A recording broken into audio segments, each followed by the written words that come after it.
नमस्कार दोस्तों, मैं आपका दोस्त पवन पाठक। और जैसा कि मैंने आपसे वादा किया था कि मैं अपने डेली व्लॉग्स में अपनी डेली लाइफ की चीजों को शेयर करूंगा। और जैसा कि आप अच्छी तरह से जानते हैं कि मैं ज्यादा ट्रेवल नहीं कर पाना, उसका सिर्फ एक कारण है कि मैं रात दिन पढ़ाई में बिजी रहता हूं। मैं सिविल सर्विसेज की तैयारी कर रहा हूं और सारा समय मेरा पढ़ाई लिखाई में ही बीतता है। अच्छी बात यह है कि सिविल सर्विसेज की पढ़ाई में हर तरह के सब्जेक्ट्स इन्वॉल्व होते हैं। ये कहावत कही जाती है यूपीएससी एग्जाम के प्रिपरेशन और कैंडिडेट्स के बीच की। यूपीएससी का जो सिलेबस है वो एक ऐसा सिलेबस है जिसमें सूरज की रोशनी के नीचे जो कुछ भी आता है वो सारी चीजें यूपीएससी के सिलेबस में इन्वॉल्व है। इसलिए मैंने सोचा कि जो पढ़ाई लिखाई मैं कर रहा हूँ बहुत ही जरूरी है, बहुत ही अच्छा है, बहुत ही यूजफुल है, बहुत ही इंफॉर्मेटिव है, बहुत ही एंटरटेनिंग भी हो सकता है। बस मेरे दिमाग में हमेशा मैं साल 2 साल से कोशिश कर रहा था कि मैं अपना डेली ब्लॉग बनाऊं, लेकिन इसी वजह से मैं डेली ब्लॉग नहीं बना पा रहा था दोस्तों, क्योंकि मैं सोचता था कि मेरे वीडियोस एंटरटेनिंग नहीं होंगे, पूरी तरह से वेस्ट ऑफ टाइम और बोरिंग हो जाएंगे, क्योंकि मैं ज्यादा ट्रेवल नहीं करता, ज्यादा घूमता टहलता नहीं और तरह तरह की सीनरीज, तरह तरह की चीजों को आपको दिखा नहीं पाऊंगा। इस वजह से आप लोग एकदम बोर हो जाएंगे। लेकिन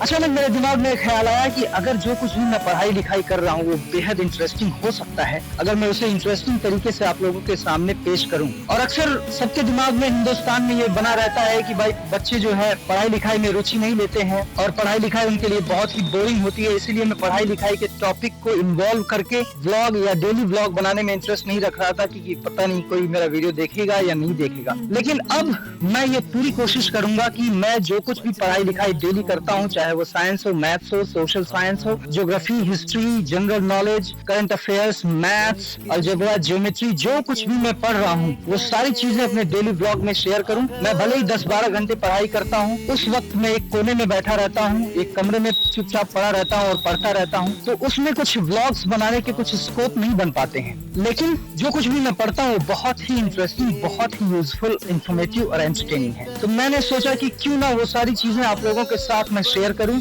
और आप लोगों में से बहुत सारे लोग स्टूडेंट्स होंगे, बहुत सारे कैंडिडेट्स होंगे जो अलग अलग तरह के स्टेट लेवल के, सेंट्रल लेवल के एग्जाम्स का प्रिपरेशन कर रहे होंगे, और वो सारी चीजें आपके सिलेबस से जुड़ी हुई होंगी जो आपके लिए बेहद यूजफुल हो सकती हैं। तो आज से मैंने इसीलिए निर्णय लिया है कि अब मैं डेली व्लॉग में अपनी पढ़ाई लिखाई से संबंधित जो चीजें, जो समय मैं पढ़ाई लिखाई में बिताता हूँ, 10-12 घंटे जो कुछ भी मैं पढ़ता हूँ, उस सब की एक समरी, एक छोटी सी समरी एक वीडियो में आप लोगों के साथ शेयर करूँ। उसे ज्यादा से ज्यादा एंटरटेनिंग और इन्फॉर्मेटिव बनाने की कोशिश करूँ ताकि आप लोग उसे एंजॉय भी कर सको और उससे कुछ नई चीजें सीख भी सको। तो दोस्तों, ये आज मेरा पहला वीडियो है जिसमें मैं आप लोगों को वो शेयर करने जा रहा हूँ, वो नॉलेज शेयर करने जा रहा हूँ जो मैंने गेन किया है। अभी सुबह मैं 1-2 घंटे की पढ़ाई किया हूँ, जिसमें मैंने 7th क्लास के एनसीईआरटी की किताब, जो साइंस की बुक है हिंदी मीडियम, वो आपसे शेयर करना चाहूंगा। हालांकि मैं इंग्लिश मीडियम पढ़ता हूँ, लेकिन मैं सोचता हूँ और ये विश्वास करता हूँ कि आप में से बहुत सारे लोग हिंदी को अच्छी तरह से समझते होंगे। तो मैं कोशिश करूंगा कि हिंदी और इंग्लिश दोनों के स्नैपशॉट्स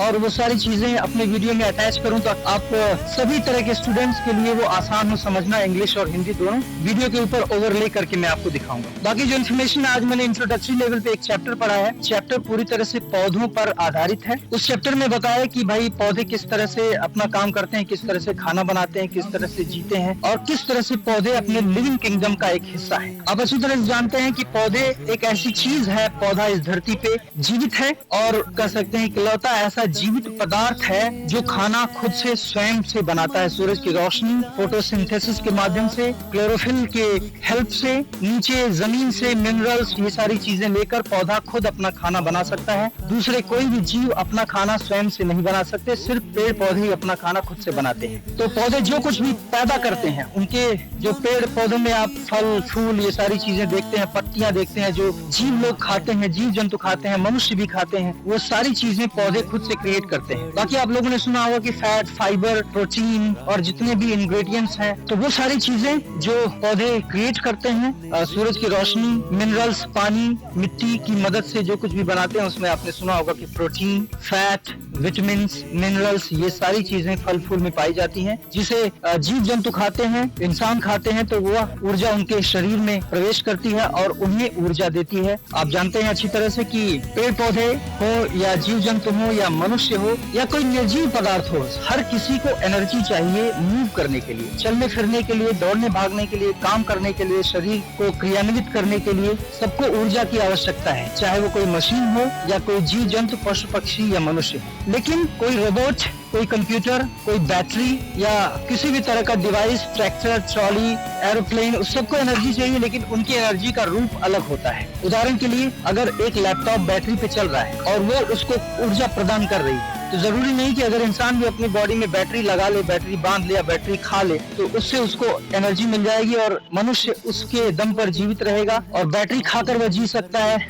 या इलेक्ट्रिसिटी खाकर वह जी सकता है, लेकिन उसे भोजन करने की यानी कि दाल चावल सब्जी भाजी की कोई जरूरत नहीं पड़ेगी। ये बात आप अच्छी तरह समझ सकते हैं कि निर्जीव हो या सजीव सबको ऊर्जा चाहिए, लेकिन ऊर्जा के स्रोत अलग अलग होते हैं। सजीवों के लिए जो ऊर्जा का जो स्रोत होता है वो आप जानते हैं कि fat, fibre, protein, vitamin, minerals, ये सारी चीजें हम अपने भोजन में लेते हैं, जिसके माध्यम से हमारे शरीर को ऊर्जा प्राप्त होती है। और वो सारी चीजें हम पशु पक्षी जीव जंतु सब जीवित जो भी चीजें हैं वो उसे प्राप्त करते हैं पेड़ पौधे से, क्योंकि सिर्फ पेड़ पौधे ही ऐसे जीवित पदार्थ हैं जो अपना खाना स्वयं से बना सकते हैं। बाकी जो इंसान जो खाना बनाते हैं वो नेचुरल फूड क्रिएट करने का प्रोसेस नहीं है, बल्कि अगर अब गेहूं हम पैदा नहीं कर सकते, गेहूं हम नहीं बना सकते, गेहूं पौधा बनाएगा, चावल पौधा बनाएगा। इंसान गेहूं और चावल नहीं बना सकता। इंसान गेहूं की रोटी बना सकता है, आटा बना सकता है, उसका चावल की विभिन्न डिशेस बना सकते हैं, लेकिन जो काम पेड़ पौधे करते हैं, गेहूं का दाना पैदा करना, चावल का दाना पैदा करना, पेड़ पौधों पर जो सब्जियां उगती हैं वो इंसान पैदा नहीं कर सकता, कोई भी जीव जंतु उसे पैदा नहीं कर सकते, उसे सिर्फ और सिर्फ पौधे ही पैदा कर सकते हैं। चैप्टर जो है पूरी तरह से पेड़ पौधों के कार्य पर आधारित है। पेड़ पौधे खाना किस तरह से बनाते हैं, पेड़ पौधे क्या क्या बनाते हैं, पेड़ पौधे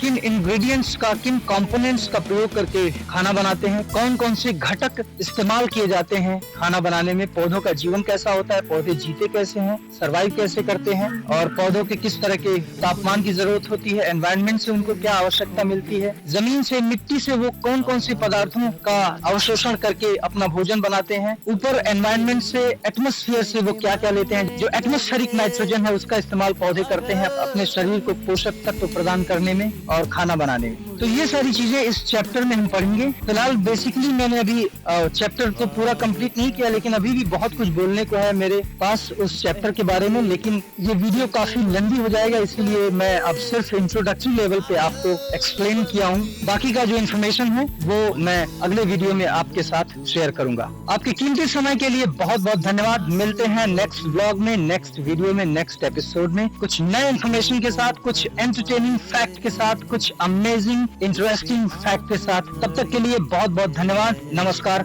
आपका दिन, आपका समय शुभ हो और जीवन में आपको ढेर सारी सफलताएं मिलती रहे। बहुत बहुत धन्यवाद।